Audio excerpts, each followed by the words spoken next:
لیکن ان پر دنیاوی عذاب کا ایک کوڑا جو ہے اللہ تعالی کی طرف سے اسی وقت برسا. دنیاوی عذاب دنیا میں رہتے ہوئے ختم نہیں کیا. 37 برس بعد حضرت مسیح کے رفع سماوی کے 37 برس بعد سن 70 میں یہودیوں نے بغاوت کی رومیوں کے خلاف. رومی ٹائٹس جنرل تھا ایک, اس نے پھر جو حملہ کیا ہے 1,33,000 یہودی ایک دن میں قتل کیا یروشلم میں, اور ہیکل سلیمانی گرا دیا. وہ ہیکل پہلے بھی گرا تھا, پہلے 1400 سال کے دوران میں بھی نبوکدنضر نے گرایا تھا, لیکن پھر اس کے 150 سال بعد انہوں نے دوبارہ بنا لیا تھا, اس لیے وہ اسے سیکنڈ ٹیمپل کہتے ہیں. پہلا ٹیمپل جو حضرت سلیمان نے بنایا تھا نبوکدنضر نے گرا دیا 587 قبل مسیح میں, پھر دوبارہ انہوں نے 150 سال کے بعد بنا لیا. وہ اس تاریخ کا حصہ ہے, میں نے جس کے بارے میں آپ کو تفصیل نہیں بتائی. اس میں یہ ہوا سن 70 میں وہ گرا دیا گیا, وہ آج تک گرا پڑا ہوا ہے. نمبر 2, یہ کہہ دیا گیا کہ یہودیوں اس ارض فلسطین سے نکل جاؤ, تم یہاں نہیں رہ سکتے اب. لہذا جس کا جہاں سینگ سمایا چلا گیا. یورپ میں چلے گئے, ایشیا میں آ گئے, عرب میں آ گئے. یہ 3 قبیلے جو رات بھی میں نے عرض کیا تھا, بنو قینقاع, بنو نذیر اور بنو قریظہ, یہ وہاں سے آ کے مدینے میں آباد ہو گئے. جس کا جہاں سینگ سمایا, افریقہ میں, ہندوستان میں, جہاں چلے گئے. ڈایاسپورا اسے کہتے ہیں, وہ آپ نوٹ کر لیجیے اس لفظ کو, ڈایاسپورا. ہمارا دور انتشار, جبکہ ہمیں ہماری اصل سرزمین تو فلسطین ہے, حضرت ابراہیم کا مسکن, حضرت اسحاق حضرت یعقوب کا مسکن فلسطین, یہ ہے ہماری اصل جاگیر, یہ تو ہماری جدی پشتی جاگیر ہے. لیکن یہاں سے نکال دیے گئے سن 70 عیسوی میں, اور وہاں سے لے کے 1917 تک ان کا ڈایاسپورا جاری رہا. یہ دور انتشار ہے. اس دور انتشار کے اب چند حصے ہیں جس کو میں چاہتا ہوں کہ آپ علیحدہ علیحدہ سمجھ لیں. دور انتشار کا جو پہلا جو ہے تقریباً 300 برس رومی حکمران تھے. وہ یہودیوں کے بھی دشمن تھے اور عیسائیوں کے بھی دشمن تھے. عیسائی اور یہودی ایک دوسرے کے بھی دشمن تھے, لیکن رومی سمجھتے تھے کہ یہ ایک ہی تھیلی کے چٹے بٹے ہیں. رومیوں کے نزدیک عیسائی بھی یہودیوں ہی کا ایک فرقہ تھے, کوئی علیحدہ مذہب تو تھا ہی نہیں. لہذا رومی جو ہیں رومنز, وہ ان دونوں کو ستاتے تھے, مارتے تھے, اور یہ آپس میں لڑتے تھے. یہودی عیسائیوں کو مارتے تھے, عیسائی یہودیوں کو مارتے تھے.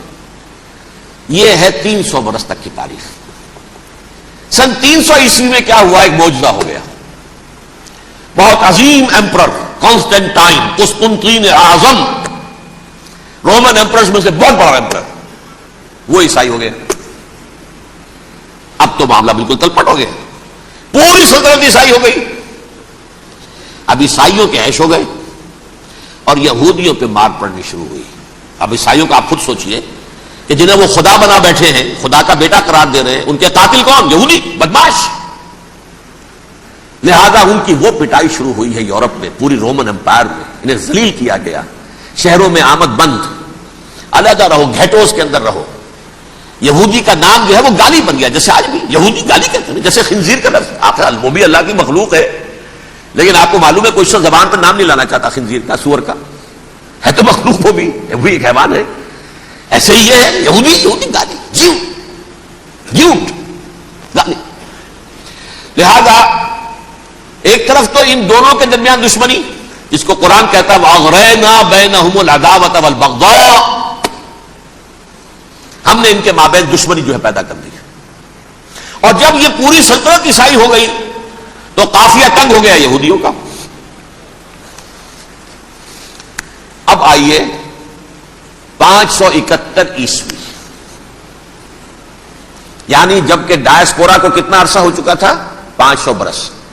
سن 70 سے شروع ہوا ڈایاسپورا, جب ٹائٹس نے گرایا ہے ہیکل کو اور نکال باہر کیا انہیں فلسطین سے, بھاگ جاؤ, یہاں ایک یہودی بھی نہیں رہے گا, فلسطین سے نکال دیے. اس کے پورے 500 برس بعد سن 571 عیسوی میں حضور کی پیدائش ہوئی, ولادت باسعادت محمد رسول اللہ صلی اللہ علیہ وسلم. 610 میں آپ پر وحی کا آغاز ہوا. لیکن حضور کے ساتھ ان کا معاملہ کیا رہا؟ اول تو جبکہ حضور ابھی مکے ہی میں تھے, یہودیوں نے ریشہ دوانیاں شروع کر دی حضور کے خلاف. قریش قریش مکہ کو سکھاتے تھے، پڑھاتے تھے، ان سے یہ پوچھو، ان سے یہ پوچھو، انہیں اس طرح تنگ کرو، ان سے یہ امتحان لو، یہ آپ کے علم میں ہے۔ سورہ بنی اسرائیل میں، سورہ کہف میں وہ سوالات جو امتحانی سوالات آئے تھے، ذوالقرنین کون تھا، اصحاب کہف کون تھے، وہ رسول بنے پھرتے ہو تو بتاؤ، اور یہ روح کی حقیقت کیا بتاؤ، یہ ساری نیشن روانیاں کر رہے تھے بیٹھے ہوئے ابھی وہیں پر، حضور ابھی پہنچے بھی نہیں۔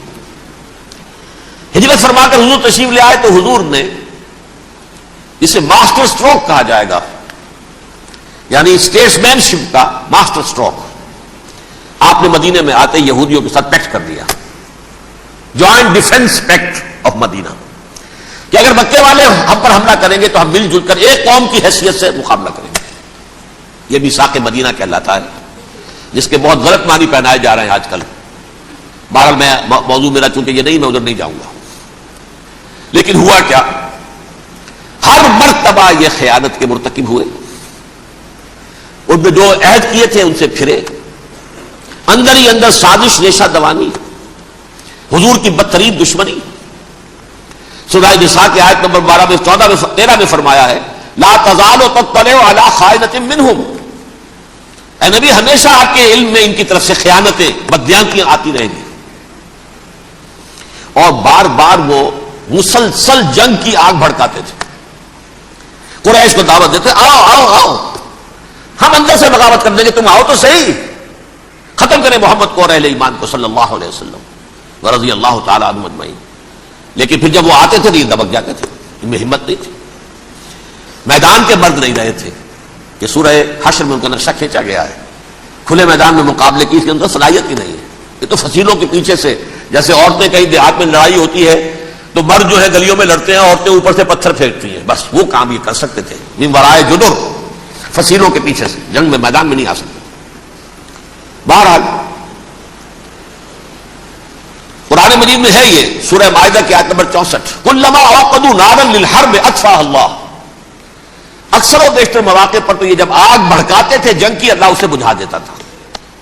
لیکن بہرحال اس کے باوجود جنگیں ہوئی، غزوہ بدر، غزوہ احد ہوئی کہ نہیں، یہ ساری اصل شرارت ہوئی، اور اس کے نتیجے میں حضور نے پھر ایک ایک کر کے 3 قبیلوں کو سزا دی۔